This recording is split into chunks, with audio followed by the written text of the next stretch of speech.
deeper love and deeper creativity inside themselves or not. And those who say yes, which is millions of us so far, have not yet been connected, made visible, and made into the news. So right. like there is the early phase of the new humanity everywhere on Earth. And we haven't been labeled yet. We haven't been named yet. We haven't been connected yet. And that's the greatest work that can be done now. That's very inspiring, because there's so many that are walking around and knowing that they're connected and experiencing the compassion and the empathy and the love and the light and being moved into different vocations and callings, and like you said, there's no real identification for it. It's like it's still taking form. It's kind of like it hasn't quite crystallized yet. It's but there's this piece here that we are moving into an alternative of looking at how Armageddon was set up in the New Testament, and what with planetary Pentecost, and how we can implement that to create more of that collective awareness. Can we talk about the planetary Pentecost a little bit in regard to creating that? Yes, thank you for asking that great question. Well, we all know that the first Pentecost after Jesus' crucifixion was a gathering of the disciples and followers at a time when it was very dangerous to get together, because the Roman Empire was killing people who believed in Jesus. So this first Pentecost had a miracle that happened where the Galilean early disciples were speaking, and suddenly everyone heard it in their own language. And they said, how is it possible that we who come from different languages can understand what they're saying in our own language? And Peter got up and said, this is what has been prophesied by the prophet Joel. In the last days, the Lord will pour Spirit on all flesh. And so what happened was the disciples left there with the powers to heal, to bless, to levitate. They had become like natural Christs. These simple people who had been fishermen and tax collectors and so forth. The idea that I received in this is the alternative to the Armageddon breakdown catastrophe scenario is a planetary Pentecost, where everyone, like you and me on this phone, who are able to hear from within in your own language the inner words of Spirit, will be connected such that the field of consciousness of planet Earth will shift. And I got from Teilhard that the noosphere, or thinking layer of Earth, which is now, of course, the massive social media that we've just recently got in the last 10 years, and cell phones and all that, we are about to be connected as a living system. And if there is this is the vision, if there are enough people like exactly what you're doing on this show, able to infuse the noosphere, or the thinking layer, the global brain, with love, with creativity, with innovation, the system will wake up as that. It's like a newborn baby nervous system. The baby is panicked. It doesn't know it's been born. Humanity is panicked. It doesn't know it's been born. As a new species, as a new global community. It doesn't yet know that, but many of us are beginning to learn it. Okay. That is news. A beautiful interpretation, really beautiful interpretation, Barbara. I can see it. It was just in front of my eyes here. But absolutely.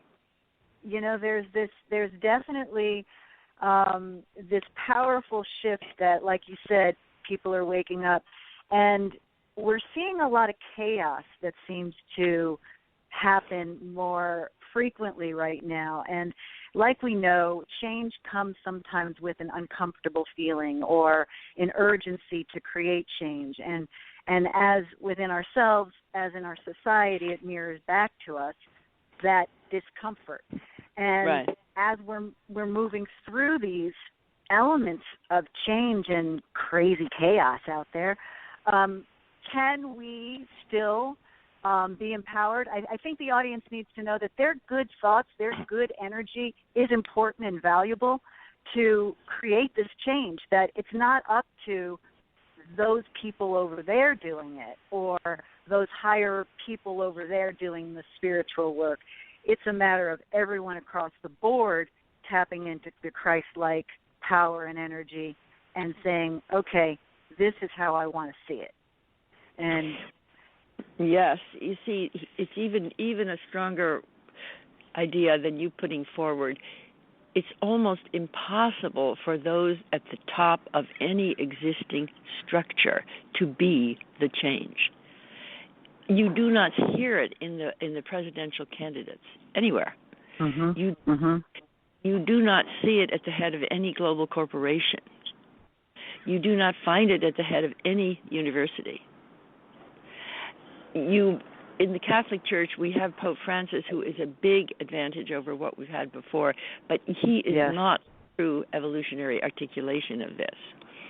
Mm-hmm. So if you're at the top of an existing structure, you're very unlikely to be the change. You're rather trying to hold on to the structure. Meanwhile, you and I, who are not in existing power systems, but who are empowered by this impulse within us, are the way. We are the way. And what we don't know yet fully is our connectivity and our identity as an emerging humanity. Amen. It's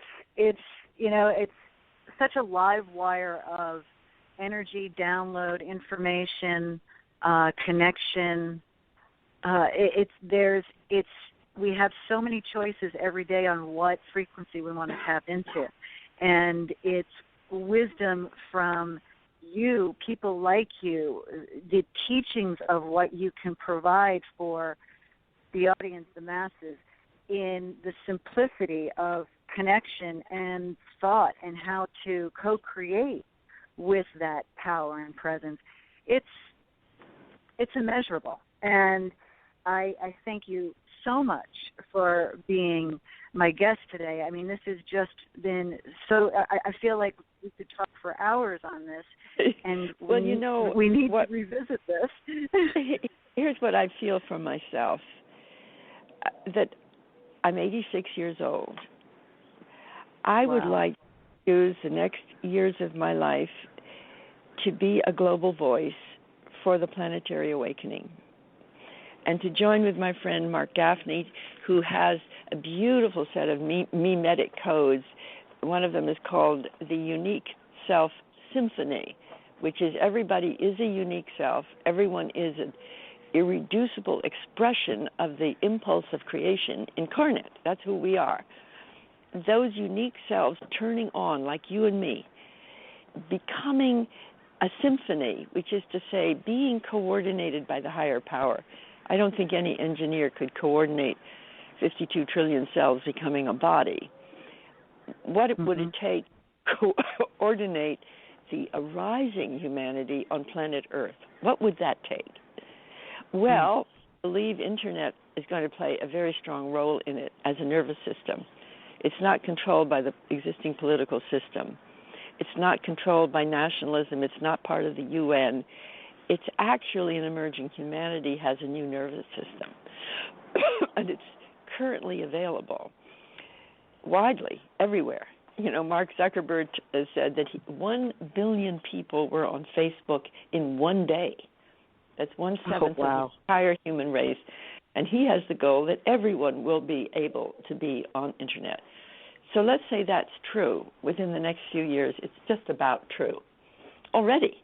I mean, we have huge numbers of cell phones already. All of this is already true. So what I'm saying about my life, since I'm already not dead. And you've got a lot of life there. Yeah, you've got a lot of living, Barbara. I want to take the next 3 to 4 years of my life to amplify the idea of the planetary awakening through unique self-symphony and the methodologies of people connecting to co-create worldwide. And I'd like to make it into a truly memetic introduction. And the new memes, are you familiar with the word meme? Yes.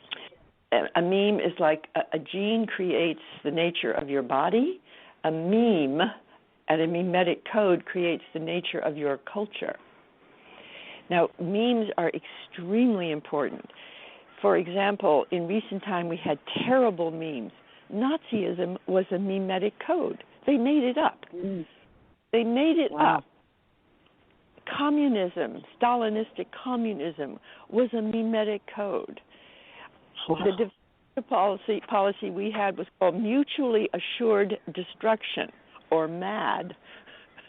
That's a memetic code that you should be secure by threatening first strike of nuclear weapons. Okay, and on and on and on of memes, right. The culture that an ethnic rivalry is memetic culture. So what we're doing, all of us who are in this now, are introducing new memes into the new millennium. The memes that we're all members of one body, that we're being born as a co-evolving species, that our crisis is a birth, that we are moving from win-lose democracy to synergistic democracy. I'm a meme maker. And so is my Mark, and we are going to reach out to the general public in simple ways to begin with, so that it doesn't have to be long diatribes, but learning how, you might say, to become more popular, more widespread with these ideas instead of so still within an in-group. I want to do that, and I just want to spread my wings the whole way. Oh, you are such an inspiration, Barbara. You really are. And you have a webinar that's coming up January 6th through March 23rd. And I want to talk about that to our audience so they can sign up and register for that. And Thank you. You're welcome. This is, in addition, this is from the book, The Evolutionary Testament of Co-Creation, The Promise Will Be Kept. Let's talk about your webinar, Barbara. Okay, this webinar is going to be for those who'd like to incarnate the living Christ, who would like to co-create a world equal to our potential, who would like to be the creative source of their own beings. And because that's the whole text in the Evolutionary Testament, I've invited major people and teachers and theologians to be on with me each week starting January 6th. So we will have Michael Beckwith, head of the Agape Truth Center. We'll have Neil Donald Walsh of Conversations with God. We'll have Ilya Delio, the one I read to you, who said Barbara's a Christic fractal. Wonderful. We'll have Reverend Paul Smith, who is a major theologian. We're going to also have some progressive Christians like Doug Coe and not Doug Coe, Doug. I'm not sure Doug, but it's Kurt Johnson will be the one with Doug, who is going to put forward the idea of progressive Christianity, evolutionary Christianity. And one of the things I'm really excited about is expanding the concept of Christianity itself, taking its own sacred text, saying if you look at this with evolutionary eyes, you'll see it's a document of the future of humanity. We can do the works. We are doing the works. We bring Christ's love into the works. So I would love to see the people who truly care about the Bible and are reading the existing New Testament and are using it for inspiration in all the churches to then consider using the Evolutionary Testament of Co-Creation as a companion to the Bible, because it gives you evolutionary perspective and to create, study groups and all kinds of things around it. So I'm very excited, and you just go to evolutionary.academy and register. Evolutionary.academy. Wonderful. I'm going to